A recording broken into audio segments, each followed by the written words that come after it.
नमस्कार, यह TV9 digital. मैं हूं विष्णु शंकर और मेरे साथ हैं TV9 हिंदी के एग्जीक्यूटिव एडिटर पंकज कुमार जी। आज भी हम लोग बात करेंगे नीतीश कुमार की, उनकी यात्रा की और इस यात्रा से वो क्या साधना चाहते हैं इसके बारे में। तो खबर यह है कि नीतीश कुमार की ये यात्रा चंपारण से शुरू होगी और 5 जनवरी को शुरू होगी और ये ऐसी यात्रा होगी जिसमें उनके साथ जिस जिस जिले में वो जाएंगे वहाँ के स्थानीय प्रभारी मंत्री, अधिकारी वगैरह भी उनकी सभाओं में आएंगे, ताकि जैसा कि जल संसाधन मंत्री संजय झा ने बताया, वो वहीं पर लोगों की समस्याओं का निदान कर सकें। जब उनसे ये पूछा गया संजय झा से कि क्या ये शराबबंदी के बारे में रियलिटी चेक के लिए यात्रा हो रही है, तो उन्होंने कहा कि इस यात्रा में सभी तरह की जो मसले हैं उन पर विचार होगा और सभी चीज़ों का सॉल्यूशन देने की कोशिश की जाएगी। पंकज जी, ये ज़मीनी हकीकत जानने के लिए नीतीश कुमार जी पूरे अपने अमले के साथ निकल रहे हैं। क्या उनको इस बात की चिंता है कि राज्य का शासन ठीक से नहीं चल रहा है? देखिए, ये कोई पहली यात्रा उनकी है नहीं, ये 14वीं यात्रा है और नीतीश कुमार अपने पूरे उनके टेन्योर को आप देखें तो वो अक्सर यात्रा में भरोसा करते रहे जी। और यात्रा कई मायनों में वाकई राजनेताओं के लिए अच्छा साबित भी होता है। बिल्कुल। एक तो पब्लिक कनेक्ट बनता है, लोगों की समस्याओं को समझ पाते हैं, लेकिन ये यात्रा कई मायनों में अलग इसलिए भी है क्योंकि 2022 में अगस्त में ये एनडीए को छोड़ करके महागठबंधन के साथ आए। महागठबंधन के साथ आने के बाद कई तरह की चर्चाएं जोरों पर हैं। क्या जेडीयू का आरजेडी में विलय होगा, ये एक सवाल है। दूसरा सवाल यह है कि क्या बिहार की सत्ता ये तेजस्वी यादव को सौंपने वाले हैं। तीसरी बात ये हो रही है कि नीतीश कुमार की अगली भूमिका क्या होगी जी। और इन तीनों सवालों के ऊपर जनता के मन में संदेह भी है कि बिहार का भविष्य क्या है, कैसा है जी।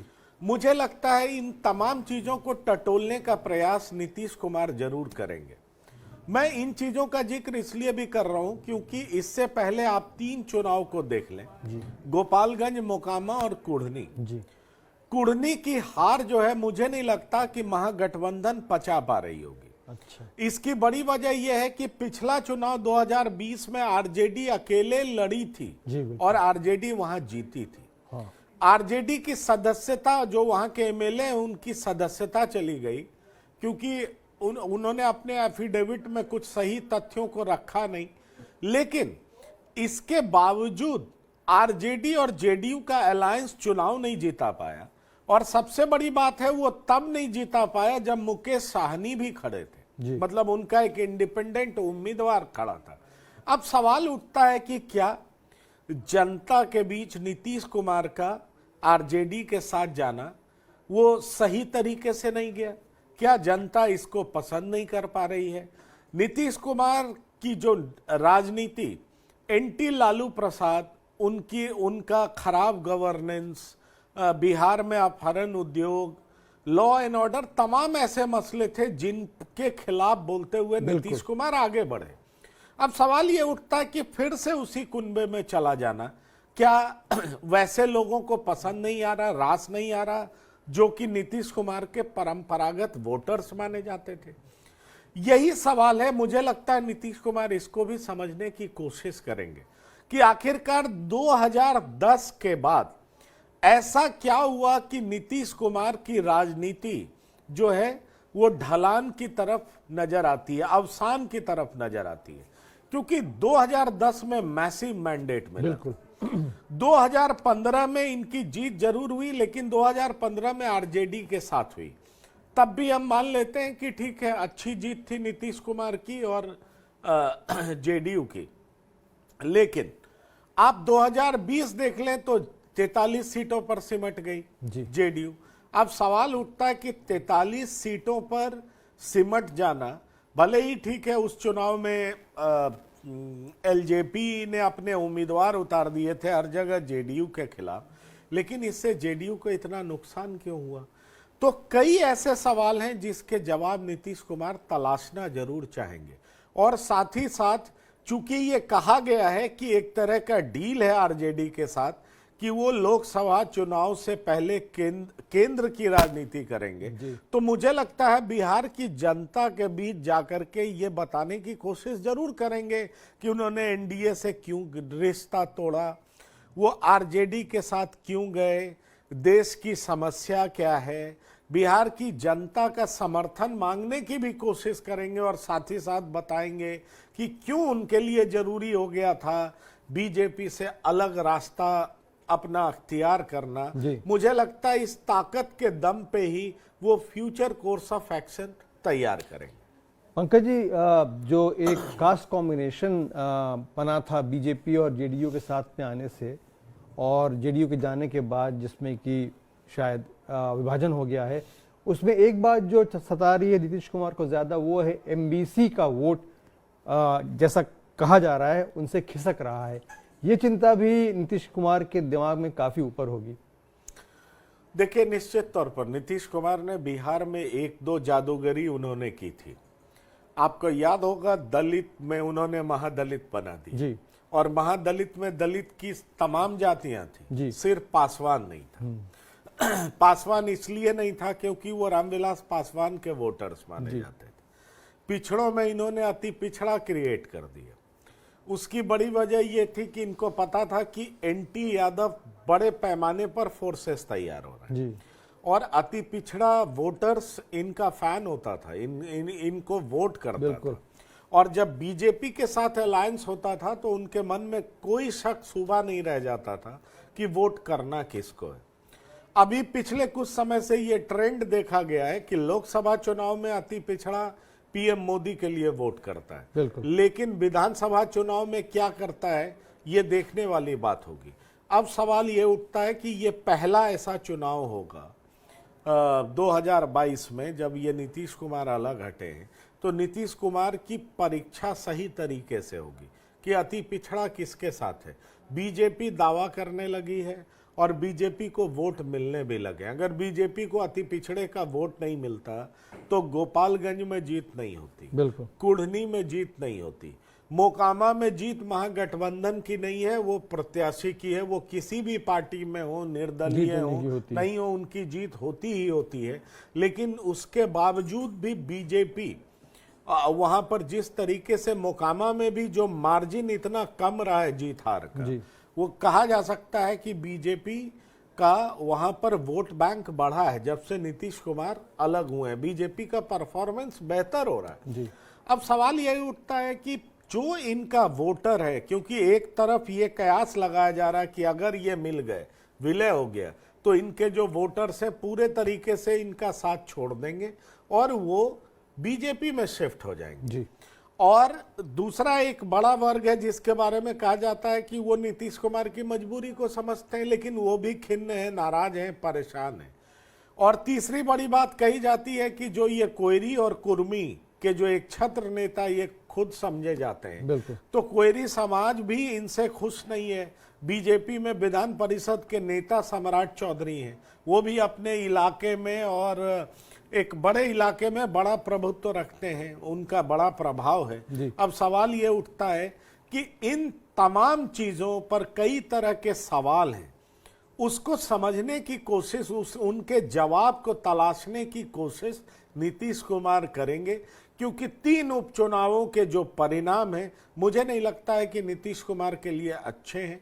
इसलिए नीतीश कुमार इन चीजों को समझना चाहेंगे और पहले इनकी कोशिश रहेगी कि घर के अंदर जो इनका गृह राज्य है वहां चीजों को टटोलें, संभालें और उसके बाद फिर गृह प्रदेश से वो बाहर निकलें, लोगों नेताओं से समर्थन मांगे, बीजेपी के खिलाफ गोल बंद करने की कोशिश करें। मुझे लगता है अगर घर में ही मजबूत नजर नहीं आएंगे तो बाहर इनको समर्थन कैसे प्राप्त हो। बिल्कुल ठीक कह रहे हैं आप। पंकज जी, आपको एक बात बताएं, 5 जनवरी को जब नीतीश कुमार की यात्रा शुरू होगी, उसी के आसपास कांग्रेस भी बिहार में एक यात्रा निकालने जा रही है, जिसका जो इंस्पिरेशन है उनको भारत जोड़ो यात्रा की सफलता से मिला है। आपको लगता है अगर 2 यात्राएं साथ में चल रही होंगी तो राजनीतिक तौर पर ध्यान जो है लोगों का वो बंट जाएगा? देखिए, कांग्रेस तो सर्वाइवल की राजनीति कर रही है उत्तर प्रदेश और बिहार में, किसी तरीके से सरवाइव कर सके। कांग्रेस की बहुत बुरी हालत है, लेकिन मैंने आपको कहा कि यात्रा के परिणाम हमेशा राजनीतिक जो सियासी दल के नेता हैं उनके लिए बेहतर साबित हुए। जी। भारत जोड़ो यात्रा से ऐसा मालूम पड़ रहा है कि कांग्रेसियों में एक उत्साह का संचार हुआ है। और ये जरूर है कि 100 दिन से ज्यादा की यात्राएं हो चुकी हैं, और अब जिस तरीके से कांग्रेसी नेताओं के बॉडी लैंग्वेज बदले हैं, जैसा वो एग्रेसिव दिखाई पड़ रहे हैं, स्वर बदले हैं, इससे प्रतीत होता है कि बिहार में भी कांग्रेसी अपने को एक बार वापस खड़ा करने की कोशिश करेंगे, अपनी पार्टी में जान फूंकने की कोशिश करेंगे, और मुझे लगता है इसमें कोई बुराई भी नहीं है। लेकिन सवाल ये उठता है कि आखिरकार कई खेमों में बटी हुई कांग्रेस कैसे वहां पर अपने आप को फिर से आगे रखेगी, कैसे एक्टिवेट करेगी, क्योंकि अभी वहां के प्रदेश अध्यक्ष चुने गए हैं अखिलेश प्रसाद सिंह। अब अखिलेश प्रसाद सिंह के नेतृत्व में किस तरह से वहां भारत जोड़ो यात्रा हो पाएगा, जो कांग्रेस के परंपरागत वोटर्स थे वो कांग्रेस को छोड़ करके निकल गए। अब सवाल उठता कि ऐसे में कांग्रेस कैसे अपने जमीन को मजबूत करेगी, जो उसके परंपरागत वोटर्स थे, schedule caste, Brahmins, upper caste में भी उसकी अच्छी पकड़ थी, और आप कह लें कि मुस्लिम्स, तो इन सबको अपने पास अपने साथ जोड़ने में किस हद तक कामयाब होगी, क्योंकि अगर इस तरीके से कामयाब होती है तो मुझे लगता है सबसे ज्यादा नुकसान तो आरजेडी और जेडीयू को होगा। बिल्कुल। तो कांग्रेस यात्रा शुरू करेगी, मुझे लगता है कि कांग्रेस की ये कोशिश और पहल अच्छी है, लेकिन चूंकि नीतीश कुमार वहां मुख्यमंत्री हैं, अमला जमला सब साथ होगा, नीतीश कुमार भी अपना वजूद की लड़ाई लड़ रहे हैं, क्योंकि वो कह चुके हैं कि ये उनकी अंतिम लड़ाई होगी। 2025 में तेजस्वी के नेतृत्व में चुनाव लड़ेंगे, उससे पहले 2024 का लोकसभा चुनाव है।